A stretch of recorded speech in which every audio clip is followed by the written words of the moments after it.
Darrell Issa, as you know, the congressman from California, is the chairman of the House Oversight Committee, and he's involved in a lot of stuff, including Gulf of Mexico energy production. I saw today, but the one we've been talking about is Operation Fast and Furious out of Phoenix.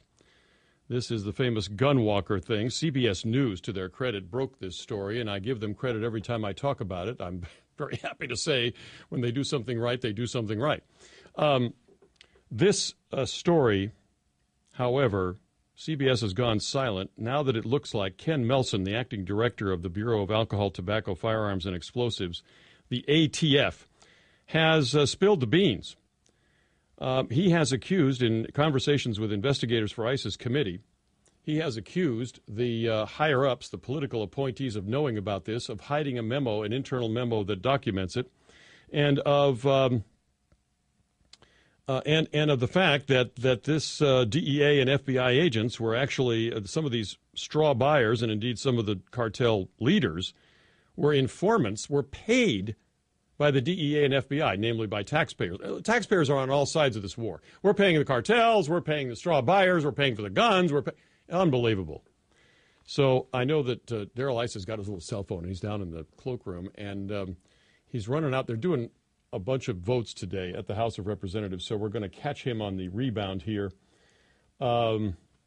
as we so let me know, Dan, let me know when he's right there, because I know he's out voting now, right? Is that what he's doing?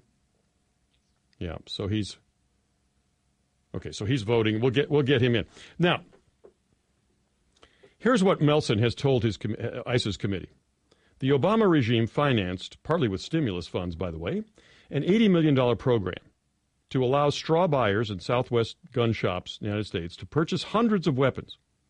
These are federally licensed gun shops now, over the objection of the shop owners. Shop owners will call up and say, hey, there's a guy here who wants 200 AK-47s, whatever. And the ATF says, that's fine, that's good, and then allowed the weapons to walk across the border, as they knew they would, into the waiting arms of these murderous Mexican drug cartels. Now, you remember the first excuse about this. Justice Department, for straight face, it's a sting gone wrong. Well, ATF has no jurisdiction to follow guns across the border and make arrests and so forth, so that cover story rapidly fell apart. And Melson now has not taken the fall. I mean, this guy was supposed to be the fall guy. Remember, there was rumors out all over the Obama press that he's going to resign and, take the hit. He was the guy designated to be thrown under the bus to protect Barack Obama and Eric Holder. He refused to resign. Now he's talking. He's singing. Let's use the old mafia phrase. He's singing like a bird. And he's talking. He told congressional investigators that the Justice Department prepared affidavits in a federal court that were inconsistent with public statements by the Justice Department officials when they were caught doing this thing. In other words, hey, we didn't know. Yeah, they did know, and these affidavits in court prove it. All right, Chairman Darrell Issa of the House of Representatives and the Oversight Committee is with us now. Congressman, welcome back to the program. Well, Roger, thanks for having me back on, and you said it really well, as he was intended to be the fall guy, chose to come in and overrule his handlers who wanted him to come in only with their lawyers, and he gave us truthful testimony over a 3-hour period. No taking the fifth, no questions. And it included implications of things that ATF had done wrong, but also an awareness to all of us that he had sent emails and correspondence that said these things are wrong, let's fix them, and got ignored. Did you ask him about the fact that he and his office in Washington, D.C. actually watched one of these straw purchases?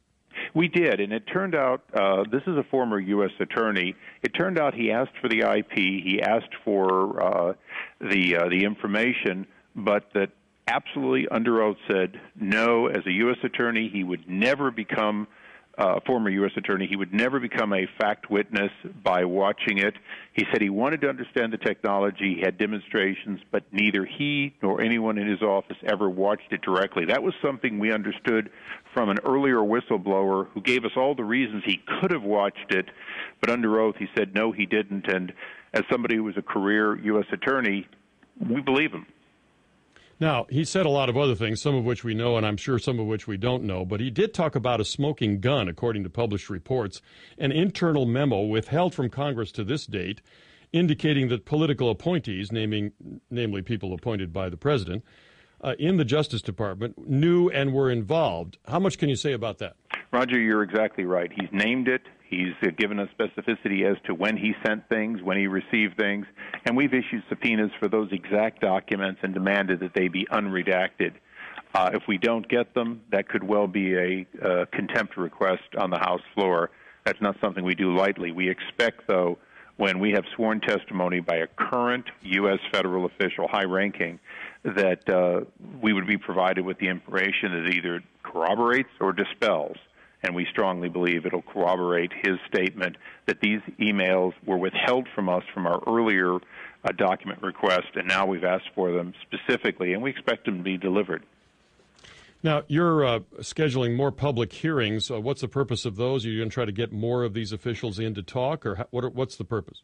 Well, at some point, the public, we have an obligation to let the public know what we know, and we want to do it in a proper fashion.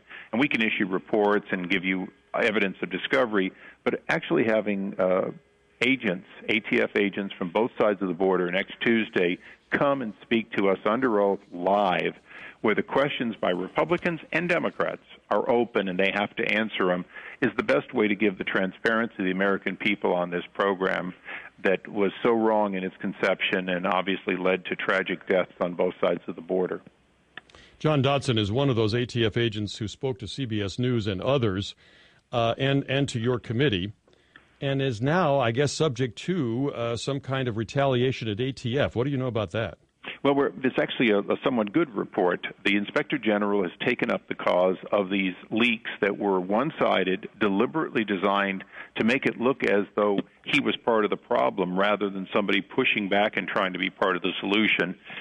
We have in our discovery, we have evidence of both sides. In other words, we have the other side of the email, so we knew when the Justice Department leaked to the press one side of it, that what they were doing is deliberately trying to imply that he bought into the program rather than he had said in his earlier and his later emails how wrong this program was, where they needed to do differently, and they ignored him. So the IG is looking into it because that type of retaliation is criminal.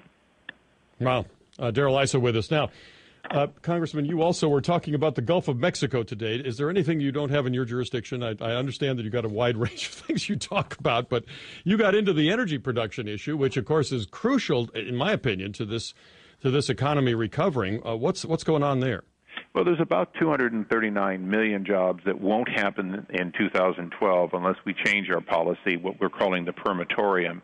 And it's something where my committee, the Oversight and Government Reform Committee, I always tell people, what I can't do is I can't spend your money, I can't tax you. What I must do is I must look for waste, fraud, and abuse in government, and that's what oversight is about. And when we look at jobs in the economy and we look at government and their actions denying nearly 250,000 high-paying jobs here in America, and, of course, the ripple effect of jobs from those jobs, we've got to say so. We've got to make sure that the American people understand it. For the same reason, we understand that the new rules that are cutting back on available credit, in other words, money that banks can lend, is also going to have a detrimental effect on the economy, and that's part of what our committee does. That's what oversight's all about. And with regard, is it next Tuesday when you're having the Gunwalker hearings? It is. On Tuesday, we will be having it, and we're promoting it as both sides of the border because we have agents from Mexico who were kept in the dark, who were misled on this program, who are going to be testifying about what it was like to see a rash of Romanian AK-47s showing up at crime scenes. And when they put in the serial numbers, they got basically a deliberately deceptive answer that caused them not to do anything and not to know that these were part of what was supposed to be some sort of a sting, but obviously was never really going to happen that way. Wow. Well, the Zetas, one of their leaders, was apprehended by the Mexicans, last week, and he made some pretty damaging statements as well, that his cartel got guns from the gun shops, and that, in fact, all the cartels were getting guns from the U.S. government.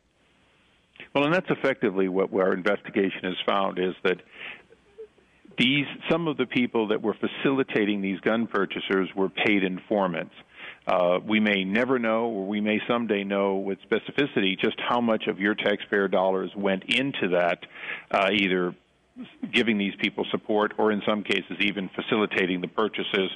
But this is part of the scandal is if you already knew high-ranking middlemen, then you didn't need to facilitate guns passing through them in order to do this operation. And that's where DEA and the Department of Justice knew what they didn't often tell to ATF and other people who were risking their lives. I know you have to go vote. Let me just ask you again, though, on this hearing next Tuesday, will it be on C-SPAN or can we access it? It will be on C-SPAN, plus our committee actually does webcasting, so we'll make both available, and we can actually set up a link to you so that if you want to carry it on your own website, you can do that. We can make all of that available through our shop. We are the Transparency Committee. We want people to see what we're doing. Darrell Issa of California. Thanks, Congressman. I appreciate you being on again. Thank you, Roger. Hedgecock.